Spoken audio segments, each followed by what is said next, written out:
Reclaiming Intimacy After 60, a gynecologist on the health secrets of self-pleasure. Have you ever found yourself wondering if there are certain parts of intimacy that you were simply never told about? Secrets that could have made your life easier, healthier, and significantly more joyful? A great many women over the age of 60 sit across from me in my office and express a similar sentiment. Dr. Stones, I truly wish that someone had told me sooner that self-pleasure is not something to feel embarrassed about. I feel as though I wasted so many years thinking it was shameful or even somehow harmful. If you have ever felt that way, please know that you are not alone. I am Dr. Lily Stones, a gynecologist with more than 3 decades of experience, dedicated to caring for women through every single stage of their lives. And in this video, I want to open the door to a conversation that is all too often whispered about, avoided entirely, or hidden away in shame: the practice of masturbation after the age of 60. The profound truth is that self-pleasure is not only a natural human expression, it is also one of the simplest and safest ways to protect your body's vital circulation, your intimate comfort, and even your emotional well-being. Allow me to tell you something that may come as a surprise. According to extensive research from the renowned Cleveland Clinic, the practice of regular self-stimulation helps to maintain the health of vaginal tissues. It actively supports the strength of the pelvic floor, and it significantly improves blood flow, all factors that become more critically important than ever in the years following menopause.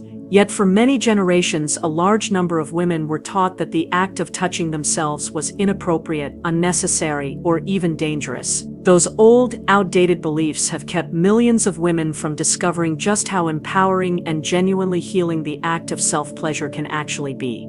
Think of your body as a beautiful, thriving garden. In your younger years, this garden seemed to water itself quite naturally. Your circulation was strong, lubrication came with ease, and your hormones worked to keep the soil rich and fertile. But after the onset of menopause, that natural rainfall begins to slow down. If you do not begin to consciously water the garden yourself, the soil will inevitably dry out, the plants will weaken, and their growth will come to a halt. The practice of masturbation in many important ways is a method of watering your own garden. It helps to keep the soil soft, the roots strong, and the flowers blooming. One of my dear patients, Angela, a 67-year-old widow, once told me that she had actively avoided self-pleasure for her entire life because she had been raised to believe that it was not what good women do. But after struggling for years with persistent dryness and discomfort, she finally asked me if there was anything at all that she could do on her own to find relief. When I explained to her that the act of self-stimulation was not only perfectly safe, but was in fact beneficial to her health, she was absolutely stunned. A few months later, she returned to my office smiling and said, "I simply cannot believe that no one told me this sooner. I feel more alive and at home in my own body than I have in many, many years." That is precisely why I have titled this video Masturbation Secrets Older Women Wish They Knew Sooner, because these are the truths that can finally liberate you from old damaging taboos and open the door to a life of greater comfort, renewed confidence, and a profound connection with yourself. Now, before we dive deeper into this topic, allow me to set the stage. There are 3 significant misconceptions about masturbation after the age of 60 that I see perpetuated again and again. 1, that it is only about achieving pleasure. 2, that it is something that women should naturally grow out of. And 3, that it is somehow harmful or risky to practice after menopause. In reality, none of these beliefs are true. Masturbation after 60 can actively support your circulation, it can reduce your stress levels, it can improve the quality of your sleep, and it can even enhance your experience of intimacy with a partner. And the very best part is, it is free, it is completely natural, and it belongs entirely to you. So in today's discussion, I will reveal the science, the many benefits, and the specific techniques that older women wish they had known about sooner, so that you do not have to waste another decade feeling left in the dark. By the end of our time together, you will understand not just why self-pleasure matters so much after menopause, but also how to approach it with a sense of confidence, safety, and profound joy. But before I continue, I would be honored to hear from you. Do you believe that self-pleasure is something women should still practice after the age of 60?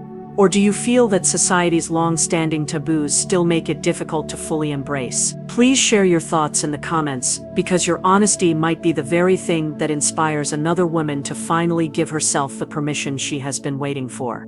Before we can truly talk about the real and tangible benefits of self-pleasure, we first need to clear away the pervasive myths that have held so many women back for so many decades. Because what I have witnessed time and time again in my practice is that women often carry with them a set of silent, deeply ingrained beliefs about masturbation that are simply not true. And those very beliefs serve to rob them of their comfort, their confidence, and their health. The first and most common myth is that masturbation is only about the pursuit of pleasure. A great many women were raised to think of it as something that is frivolous or even selfish. But here is the profound truth for women over the age of 60.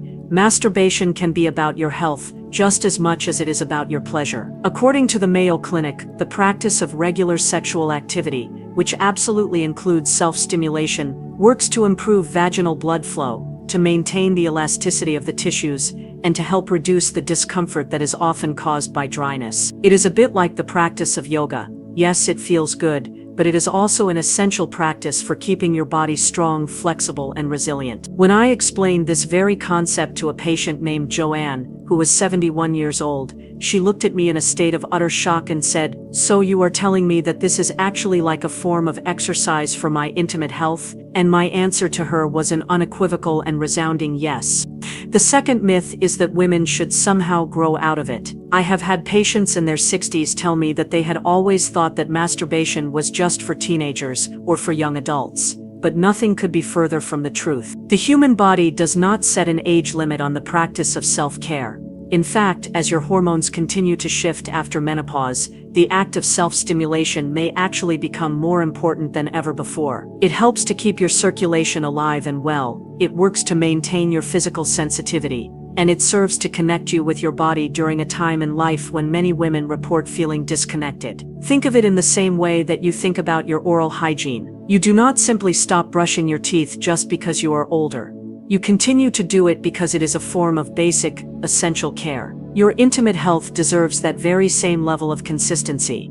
The third myth is perhaps the most damaging of all: the idea that masturbation is somehow harmful after menopause. Some women harbor fears that it will cause infections, that it will weaken their muscles, or that it will somehow use up their precious energy. These fears are based entirely on old, outdated taboos, not on modern science. In reality, the practice of safe and gentle self-stimulation can actually help to strengthen your pelvic floor muscles. It can reduce the levels of stress hormones in your body, and it can even improve the quality of your sleep. According to the Cleveland Clinic, women who maintain some form of regular sexual activity, whether it is with a partner or on their own, consistently report higher levels of comfort, a better mood, and a greater overall quality of life after the age of 60. Far from being harmful, it is in fact profoundly protective.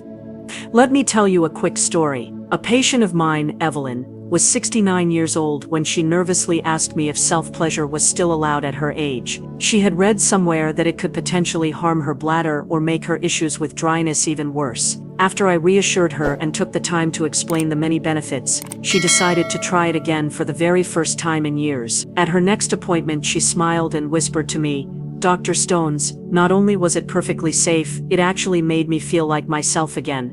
These pervasive myths that it is only about pleasure, that you should grow out of it, and that it is harmful after menopause, have silenced far too many women for far too long. And the unfortunate result has been a plethora of missed opportunities for better circulation, for better sleep, for less stress, and for a greater sense of confidence in their own skin. That is why it is so critically important to replace these myths with established facts, because once you are able to do so, you can finally begin to see self-pleasure, not as something that is shameful or secret, but as a powerful tool, a precious gift that you can give to yourself to stay healthy, energized, and deeply connected. In the next part, I will show you the real science-backed benefits of masturbation after the age of 60, from how it protects your intimate health, to how it can boost your mood and your energy, to how it can even improve your relationships. And I will also share with you some simple ways to practice it safely and comfortably, no matter what stage of life you are in. But before we move forward, I would love to ask you, which of these common myths do you think has held women back the most? Is it the idea that it is frivolous, that it is only for the young, or that it is somehow harmful, please leave me a comment below. You might be very surprised by how many other women feel the exact same way that you do. Now that we have cleared away the pervasive and damaging myths, let's talk about what really happens when older women begin to embrace self-pleasure as an integral part of their personal health routine. The truth is, the practice of masturbation after the age of 60 is not just about intimacy. It is about vitality. Here are 5 science-backed benefits that I have personally seen transform the lives of countless women. Benefit 1. Improved circulation and vaginal health. After the onset of menopause, the flow of blood to the pelvic region naturally begins to decrease. This can lead to issues with dryness, the thinning of tissues, and even persistent discomfort. The act of gentle self-stimulation helps to keep that vital circulation alive, almost like the process of watering the roots of a beautiful garden. According to the Cleveland Clinic, the practice of regular sexual activity, which includes masturbation, helps to maintain the natural elasticity and lubrication of the tissues, which in turn reduces discomfort over time. One of my patients, Linda, aged 73, compared it to the act of stretching before you exercise. If I skip it, she said, I feel stiff and uncomfortable, but when I stay consistent with it, I feel flexible and alive again. Benefit 2. Reduced stress and anxiety. The act of self-pleasure stimulates the release of endorphins, which are the body's natural feel-good chemicals, as well as the hormone oxytocin, which is sometimes referred to as the bonding hormone. These powerful brain chemicals work to calm the nervous system, to reduce feelings of anxiety, and to significantly improve your overall mood. The Mayo Clinic reports that the experience of orgasm can even lower the levels of cortisol in the body, the primary stress hormone that so often keeps women awake at night. I have had numerous patients tell me that they use self-pleasure as their own natural sleeping pill before they go to bed, and that it works better for them than anything else they have ever tried. Benefit 3. Better quality of sleep. Speaking of sleep, this is one of the most practical and immediate benefits of this practice. A great many women who are over the age of 60 struggle with insomnia, with waking up in the middle of the night, or with feeling restless in the mornings. The act of gentle self-stimulation before you go to bed can help your body to relax, it can lower your heart rate, and it can encourage a deeper and more restorative sleep. A 68-year-old patient of mine, Margaret, used to lie awake in her bed until 2 o'clock in the morning, feeling completely restless. When she began to incorporate the practice of masturbation into her nighttime routine, she told me, I am finally able to sleep through the entire night, and I now wake up feeling truly refreshed. Benefit 4. Maintaining physical sensitivity and a capacity for intimacy. Without regular and consistent stimulation, the nerve endings in the pelvic region can become less responsive over time. This gradual desensitization can contribute to the belief that intimacy just doesn't work anymore. But the practice of masturbation helps to keep those crucial nerve pathways active, thereby preserving both your physical sensitivity and your overall comfort. And here is something else that is very important. Many women find that the practice of self-pleasure actually enhances their experience of intimacy with a partner. By knowing what feels good to them on their own, they are better able to communicate their needs and desires, and they feel more confident in the context of a shared intimate experience. Think of it as being like learning to play your own musical instrument with skill and confidence. Before you attempt to play in a duet, you will inevitably play better together when you already know your own rhythm. Benefit 5. Strengthening the pelvic floor. The gentle, rhythmic contractions that occur during an orgasm act as a natural form of exercise for your pelvic floor muscles, the very same muscles that are responsible for supporting your bladder, your uterus, and your bowel. For women over the age of 60, this can be an especially helpful practice for reducing urinary leaks, for improving bladder control, and even for enhancing your posture. The National Institutes of Health, NIH, has documented how pelvic floor exercises, when combined with regular stimulation, can work to protect your long-term pelvic health. One of my patients, Evelyn, aged 70, admitted to me that she no longer felt confident going on long walks because she was afraid of experiencing bladder leaks. After she learned how the practice of self-pleasure could help to support her pelvic muscles, she not only felt more in control, but she also started hiking again with her friends. When you put all of these incredible benefits together, better circulation, less stress, deeper sleep, more sensitivity, and a stronger pelvic floor, you begin to see a picture that has absolutely nothing to do with shame, and everything to do with profound self-care. The practice of masturbation becomes not just a private act, but a natural and powerful extension of caring for your body. Now you might be wondering, how can women practice this safely and comfortably after the age of 60, especially if it has been many years since they have even given themselves permission to do so? That is exactly what we will talk about next. I will walk you through some simple, safe approaches, including how to create a sense of comfort, what to avoid, and how to make this experience a joyful and integral part of your overall wellness routine. But before we move forward, I would love to know, which of these 5 powerful benefits speaks to you the most right now? Is it the promise of better circulation, stress relief, improved sleep, enhanced sensitivity, or a stronger pelvic floor? Please share your answer in the comments. Your perspective could be the very thing that helps another woman to realize that she is not alone.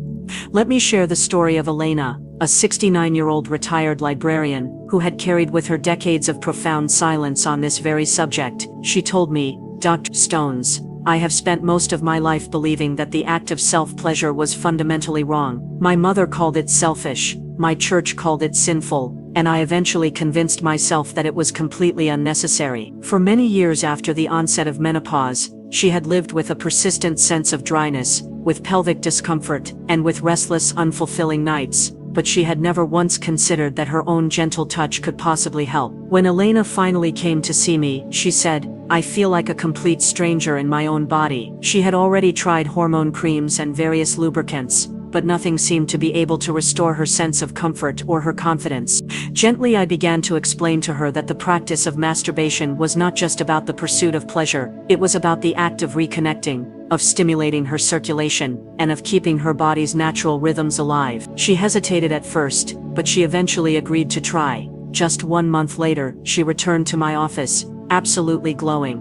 "Dr. Stones," she whispered, "I feel as though I have reclaimed something that I had lost so many years ago. I am sleeping better, I feel calmer, and I can even enjoy intimacy again without the constant fear of pain. Why on earth did no one ever tell me this sooner?" Tears began to well up in her eyes, not from a place of sadness, but from a profound sense of relief. For Elena, the secret was not to be found in any medicine, it was to be found in the act of giving herself permission. And she is not the only one. Another one of my patients, Diane, aged 72, had been widowed for nearly a decade. She told me, "I had thought that intimacy simply ended when my husband passed away. I never for a moment imagined that I could still nurture myself in that way." When she finally began to embrace the practice of self-pleasure, she said that it had given her not only a renewed sense of energy, but also a profound sense of independence. "I am no longer waiting for someone else to take care of me," she declared. "I can now care for myself, both body and soul." Their stories always remind me of a powerful analogy. Imagine a beautiful handcrafted violin that has been sitting untouched in its case for many years. At first the strings may only lose a little bit of their tension, but with the passage of time, the wood can begin to dry out, the sound can start to fade, and the instrument itself may seem to have fallen silent. Now imagine picking up that violin, carefully and gently tuning its strings, and then slowly running the bow across them once again. The music does not just return, it often deepens, becoming rich with the resonance of age.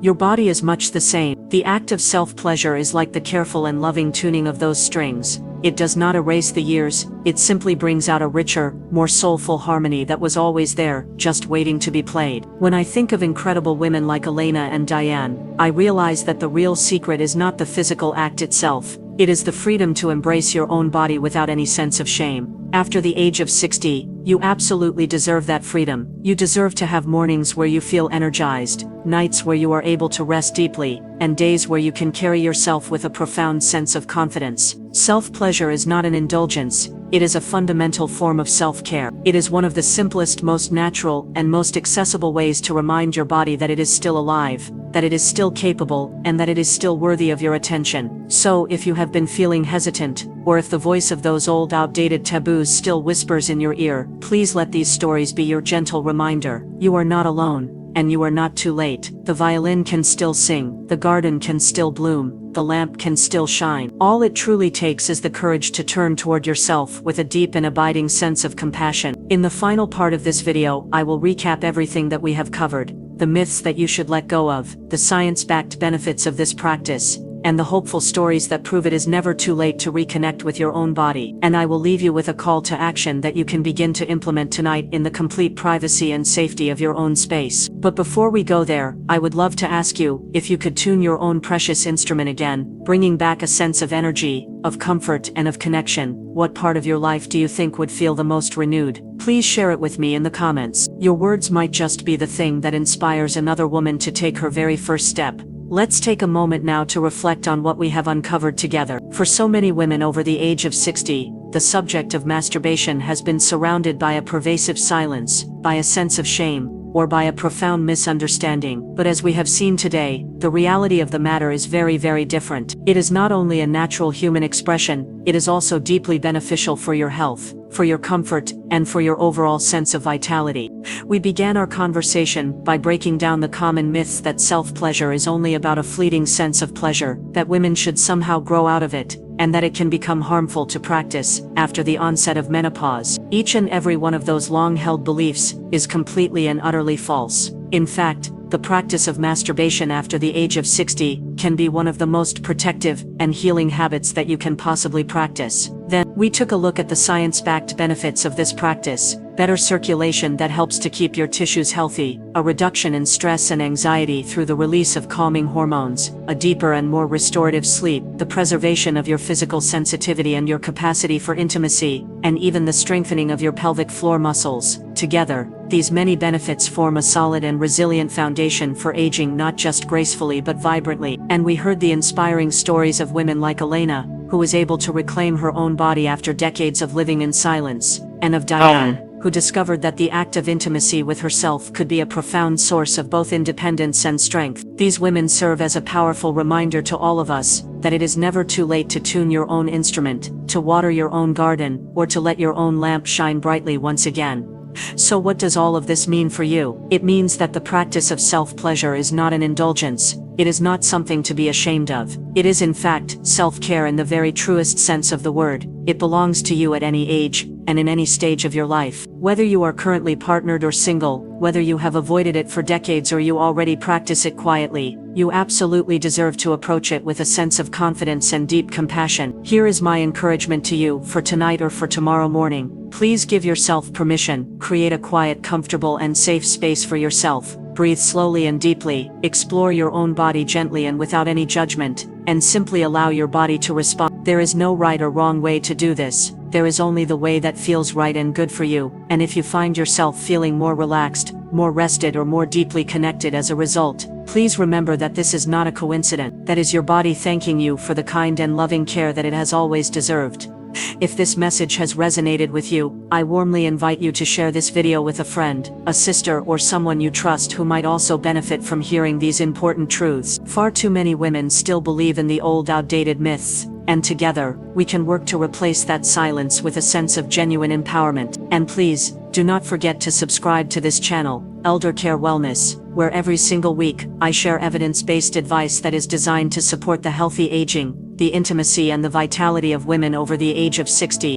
And before you go, I would love to hear from you. Which part of today's video surprised you the most? Was it the debunking of the myths, the discussion of the science, or the sharing of the personal stories? Please leave me a comment below. Your voice truly matters, and it may be the very thing that gives another woman the courage she needs to take her own first step. I'm Dr. Lily Stones, and I thank you for your time. And before we close, let me remind you this video is for educational purposes only. It does not replace medical advice. Every woman's body is unique. If you are experiencing pain, significant changes, or have personal concerns, please consult with your healthcare provider. Your well-being deserves personalized care.